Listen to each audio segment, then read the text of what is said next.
Correct সাকাই, 10 কিন্তু জন না, miss গেছে। আবারও বল হারিয়ে ফেলেছে। দৌড়াও বিপদ দৌড়াও, হতে পারতো। মাঠ ফাঁকা কিন্তু এই পাশে। এবার লং পাস দাও। ফাঁকা মাঠে দৌড় দেওয়ার ইনস্ট্রাকশন আছে, ফাঁকা মাঠে গোল এটাকে বলে। এক্সট্রা টাইম চলছে, যে কোনো মুহূর্তে খেলা শেষ হয়ে যাবে। আমরা চলে যাব পেনাল্টি শুট আউটে এবং শেষ। Penalty shoot out. কামাডা কামটা কি করলো এটা? ওহ, মূল খেলা শেষ হয়ে যাওয়ার পরে এক্সট্রা টাইম চলেছে, তবুও দুই দলের মধ্যে কোনো ব্যবধান করা যায়নি। ফলাফল জার্মানি 1 জাপান 1। আমরা চলে যাচ্ছি পেনাল্টি শুট আউটে। আমরা দেখেছি যে কি দুর্দান্ত গোলকিপিং করেছেন ম্যানুয়েল নয়ার, ওদিকে গোন্ডাও কিন্তু কম যান না।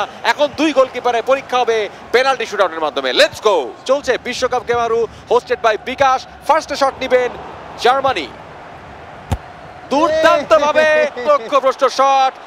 এবার সেকেন্ড গোলটি নিচ্ছে জাপান, আবারও লক্ষ্যভ্রষ্ট শট। উভয় পেনাল্টি মিস হয়েছে। এবার দ্বিতীয় গোলে ডিসাইড হতে পারে যে কোন দল বিজয়ী হবে। জাপান আবারও নিচ্ছে, আবারও অনেক জোরে কোনা দিয়ে মেরে দিয়েছে। কোনো উত্তর দক্ষিণ নাই এই শটের, কোন দিক দিয়ে মারলো কেউ বলতে পারে না। এবার কিন্তু গোল হচ্ছে। হ্যাঁ, এবার গোল হওয়াই চাই। ম্যানুয়েল চাই। নয়ার প্রস্তুত, পেরেছেন। চমৎকার 1-0 এগিয়ে গেল জাপান। উভয় দল দুটি করে কিক নিয়েছেন, জাপান নিয়েছে পেরেছে একটি, জার্মানি এখনো শূন্য। জার্মানি তৃতীয় শট নিচ্ছেন, দারুণভাবে ঠেকিয়ে দিয়েছে জাপানের গোলকিপার গোন্ডা। ম্যানুয়েল নয়ার প্রস্তুত, তৃতীয় শট নিবে জাপানের খেলোয়াড়।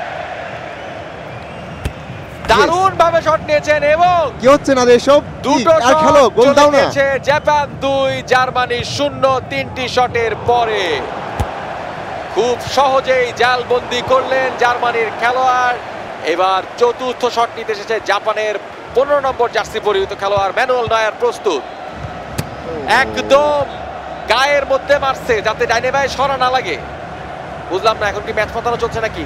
লাস্ট শট ফ্রম জার্মানি এবং গোল, এবং গোল। এই গোলটি যদি